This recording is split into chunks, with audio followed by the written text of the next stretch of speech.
ಇತಿಹಾಸ ಪ್ರಸಿದ್ಧ ಪುತ್ತೂರು ಶ್ರೀ ಮಹಾಲಿಂಗೇಶ್ವರ ದೇವಸ್ಥಾನದ ಜಾತ್ರೋತ್ಸವ ಏಪ್ರಿಲ್ 10ರಿಂದ ಆರಂಭಗೊಂಡಿದ್ದು ಕೋವಿಡ್ ಮಾರ್ಗಸೂಚಿಯೊಂದಿಗೆ ಸಂಭ್ರಮದಿಂದ ನಡೆದಿದೆ.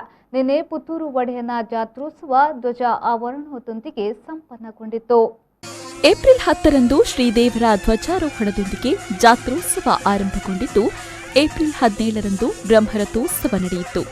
ಏಪ್ರಿಲ್ 18ರಂದು ಅವಭೃತ ಸ್ನಾನಕ್ಕೆ ವೀರಮಂಗಲಕ್ಕೆ ತೆರಳಿದ ಶ್ರೀದೇವರು ದಾರಿಯುದ್ದಕ್ಕೂ 56 ಕಟ್ಟೆ ಪೂಜೆ ಮತ್ತು ಅಂಗಡಿ ಮನೆಗಳಿಂದ ಆರತಿ ಸ್ವೀಕರಿಸುತ್ತಾ ಕಾಲ್ನಡಿಗೆಯಲ್ಲಿ ತೆರಳಿ ಏಪ್ರಿಲ್ 19ರಂದು ಬೆಳಗ್ಗೆ 5 ಗಂಟೆಗೆ ವೀರಮಂಗಲ ಶ್ರೀ ಮಹಾವಿಷ್ಣು ದೇವಸ್ಥಾನಕ್ಕೆ ತಲುಪಿ ಬಳಿಕ ಕುಮಾರಧಾರ ಹೊಳೆಯ ತಟದಲ್ಲಿರುವ ಕಟ್ಟೆಯಲ್ಲಿ ಕಟ್ಟೆ ಪೂಜೆಯನ್ನ ಸ್ವೀಕರಿಸಿ 5:30ಕ್ಕೆ ಕುಮಾರಧಾರ ನದಿಯಲ್ಲಿ ಅವಭೃತ ಸ್ನಾನಕ್ಕೆ ಇಳಿದಿದ್ದಾರೆ.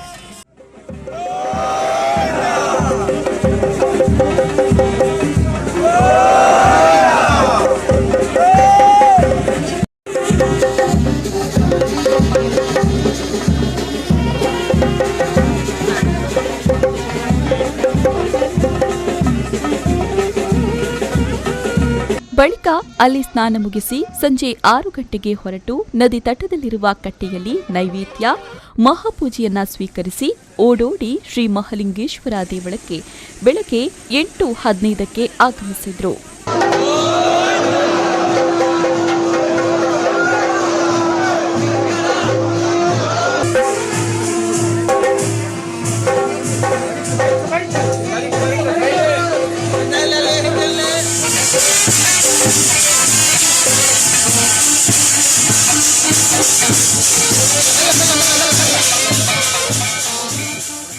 ದೇವಳದಲ್ಲಿ ಕುಂಟಾರು ರವೀಶ್ ತಂತ್ರಿಯವರ ನೇತೃತ್ವದಲ್ಲಿ ಧ್ವಜಾರೋಹಣ ಕಾರ್ಯಕ್ರಮ 8:30ಕ್ಕೆ ನಡೆಯಿತು.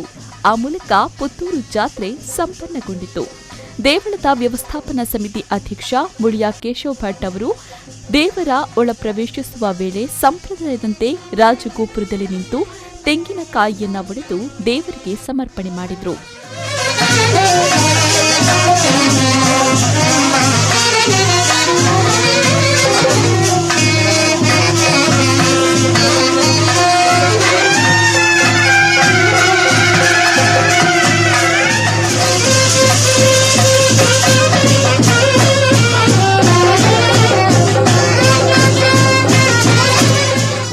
ಬಳಿಕ ದೇವರು ಒಳ ಪ್ರವೇಶಿಸಿದರು.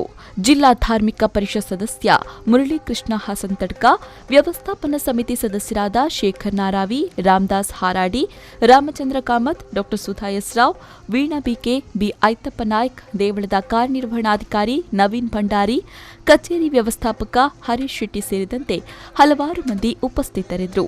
ವೀರಮಂಗಲಕ್ಕೆ ಹೋಗುವ ವೇಳೆ ಶ್ರೀಧರ ತಂತ್ರಿಯವರು, ಬರುವ ವೇಳೆ ಗುರುತಂತ್ರಿಯವರು ವೈದಿಕ ಕಾರ್ಯಕ್ರಮ ನೆರವೇರಿಸಿದರು. ಏಪ್ರಿಲ್ 19ರ ರಾತ್ರಿ ದೇವಳದಲ್ಲಿ ಜಾತ್ರೆಯ ಪ್ರಯುಕ್ತ ಚೂರ್ಣೋತ್ಸವ ನಡೆಯಿತು. ಬಳಿಕ ವಸಂತ ಪೂಜೆ ನಡೆಯಿತು. ರಾತ್ರಿ ಹುಲಿಭೂತ ಮತ್ತು ಶ್ರೀ ರಕ್ತೇಶ್ವರಿ ದೈವಗಳ ನೇಮ ನಡೆಯಿತು. ಇಂದು ಸಂಪ್ರೋಕ್ಷಣೆ ಮತ್ತು ರಾತ್ರಿ ಮಂತ್ರಾಕ್ಷತೆ ವಿತರಣೆ ನಡೆಯಲಿದೆ. ಬಳಿಕ ಅಂಗಣತಾಯ, ಪಂಜುರ್ಲಿ ಹಾಗೂ ವಿವಿಧ ದೈವಗಳ ನೇಮ ನಡೆಯಲಿದೆ.